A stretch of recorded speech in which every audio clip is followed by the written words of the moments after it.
Hi, I'm Michael Cioni, and in this vignette we're going to talk a little bit about bit depth. Now, bit depth can be kind of confusing, so think of it as color depth.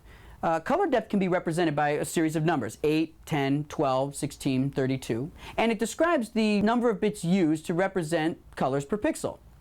Now, it can also be called bits per pixel, or BPP.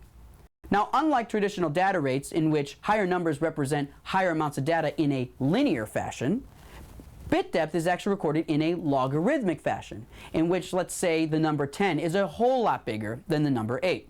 Think of it as sort of the Richter scale of digital processing. The higher the number, the greater the range of colors.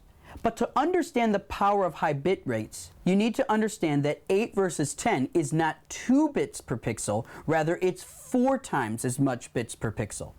So on a grayscale, 8-bit means there are 256 possible shades of gray between black and white. On a 10-bit grayscale, 10-bit isn't 2 more bits of information, rather it's 2 to the power of 10. So on a grayscale, 10-bit actually offers us 1024 shades of gray between the values of black and white for only 2 more bits.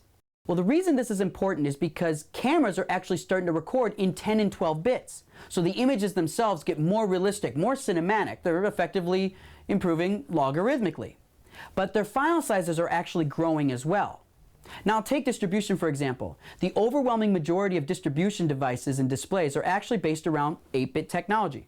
So why go through all the trouble to produce a 10 or 12-bit source when you know it's just going to end up on 8-bit at the end of the day?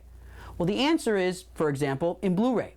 Blu-ray images look stunning, they look fantastic, and by taking the information from a 10-bit source and putting it on Blu-ray, you give the perception that the Blu-ray is giving you a 10-bit display, when Blu-ray is actually only producing 8-bit.